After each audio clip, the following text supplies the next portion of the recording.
It only took 2 hours for the tables to turn. One Saturday morning, Karen, the queen of our HOA, slapped a violation notice on my dock in front of half the neighborhood loud enough for everyone to hear.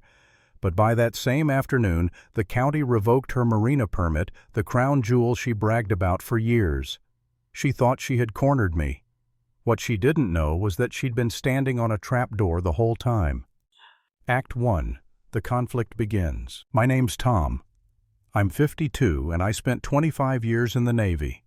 Rules, discipline, authority. I lived under them long enough. When I retired, I wanted one thing: peace. That's why I moved out here to this little lakeside neighborhood tucked beyond the county highway.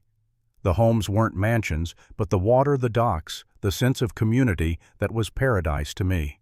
The dock I built with my own 2 hands was my sanctuary. In the mornings I'd sit there with coffee in my old Navy mug, watching mist rise off the water. At night I'd fish under the dock lights line, cast out my dog Max curled at my feet. That dock was freedom. No one barking orders, no deadlines, just me and the lake. But paradise, as I learned, always attracts snakes, and ours wore pastel sweaters, carried a clipboard, and went by the name of Karen. You've probably met a Karen or two in your life. Ours was textbook mid-50s permanent scowl, convinced she was born to be in charge. She wasn't on the HOA board because people liked her. She was on it because no one else had the stomach for the meetings and paperwork. Somewhere along the way, she crowned herself Queen of the Marina, her prized possession. A 30-foot pontoon boat and the exclusive Marina permit she waved around like it was a badge of royalty. At first, I stayed off her radar. Maybe because I was new, maybe because my place looked tidy. But I noticed her watching, squinting at my dock like she was taking notes. I should have known it was only a matter of time. One Saturday morning, loafers crunching on the gravel, she marched straight onto my dock. "Thomas," she said, dragging out my name like it tasted sour.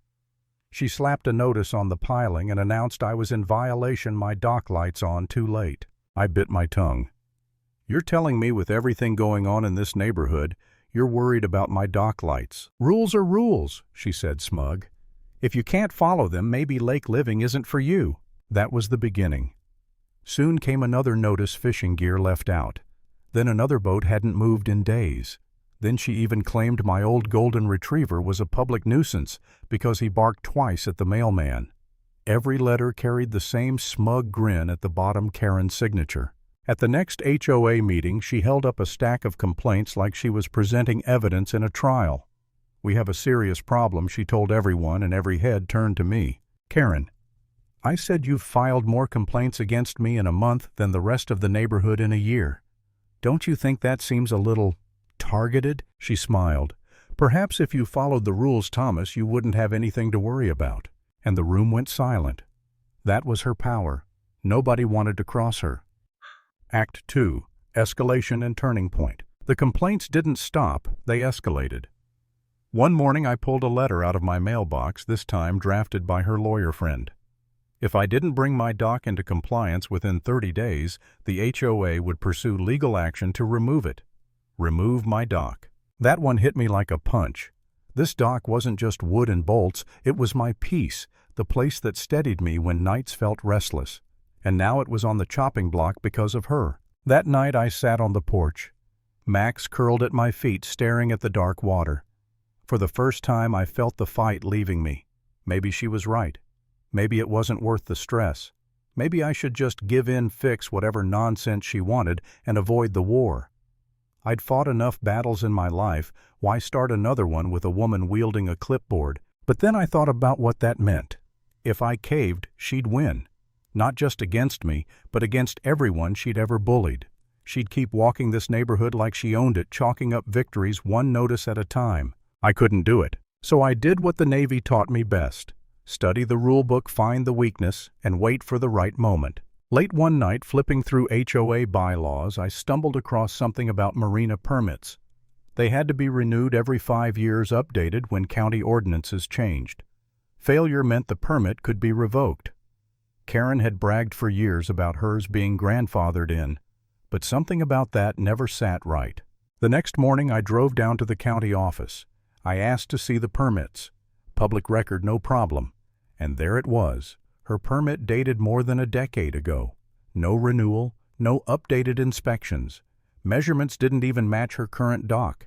Her perfectly legal Marina permit had expired years ago. I remember sitting in that fluorescent-lit office staring at the papers and letting out a low laugh. She'd been weaponizing the rule book against me, but her entire empire was built on rotting paperwork. I didn't rush to confront her. Instead, I built my case. I measured her dock, photographed every inch that violated ordinances, documented her oversized boat lift and unapproved railing. I cataloged everything neatly Karen style. And word spread. Neighbors she'd harassed before came forward with their own evidence photos of her boat blocking the launch emails of her skipping inspections. Steve, the guy whose grandkids' chalk drawings she once called graffiti, handed me the original complaint she wrote him.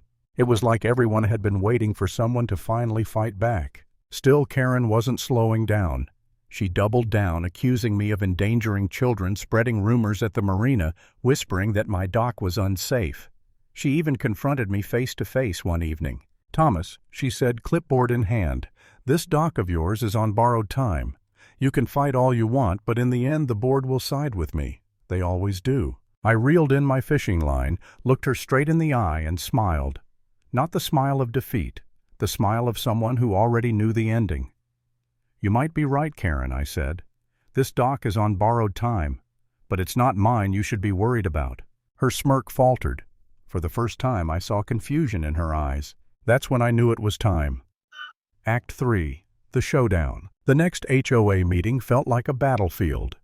Karen opened the session the way she always did, banging the gavel like she was presiding over the Supreme Court. "First order of business," she announced, "is yet another violation committed by Thomas." She launched into a speech about how my dock was unsafe, endangering the community, especially the children.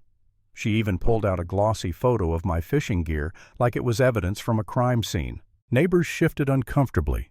Some sighed, others rolled their eyes, tired of the same script. But Karen puffed herself up, savoring the spotlight. When she finally paused, I stood. "If I may respond," Karen smirked, "by all means, but the board has already reviewed your infractions." I walked to the front table, binder in hand, and set it down with a heavy thud. Papers rattled, heads turned. Karen's smile twitched. "You've accused me of a lot of things," I said, voice steady. "Dock lights, fishing gear, barking dogs. You've filed more complaints against me than anyone else in this neighborhood. But while you were busy pointing at me," I tapped the binder. "I was doing some pointing of my own." A murmur rippled through the room. "This," I said, holding up the first document, "is your Marina permit. Issued 12 years ago. Required renewal every 5 years. It never was." Gasps. Karen's face went pale. "That's not true," she snapped. "My permit is grandfathered in." Actually, I flipped to the next page. "County ordinances changed 5 years ago. Your dock extension exceeds legal dimensions. Your boat lift unlisted. That railing completely unapproved." I spread photos across the table, each one labeled with the violation. Neighbors leaned forward, whispering. Karen tried to laugh. "This is absurd. You don't know what you're talking about." I pulled out the final piece, the county's stamped notice. 2 days ago, an inspector reviewed your setup. As of yesterday, your permit is officially revoked." The room went silent. Then the whispers started. A few chuckled. Someone clapped. Steve's voice carried from the back. "So she's been fining us for everything under the sun while breaking the rules herself." The room erupted laughter, murmurs, nods. Karen's mouth opened and closed like a fish on a dock. This is a misunderstanding. I'll appeal." But it was over. Her empire, built on smug authority and endless complaints, collapsed under the weight of her own violations. She grabbed her clipboard and stormed out, leaving the gavel abandoned on the table. That night I walked back to my house lighter than I'd felt in months. The stars shimmered over the lake. Max trotted beside me. For the first time since I'd moved here, the air felt clear. Karen thought she was untouchable. She thought she could bury me under endless complaints. But in the end, it wasn't my dock that was on borrowed time, it was hers.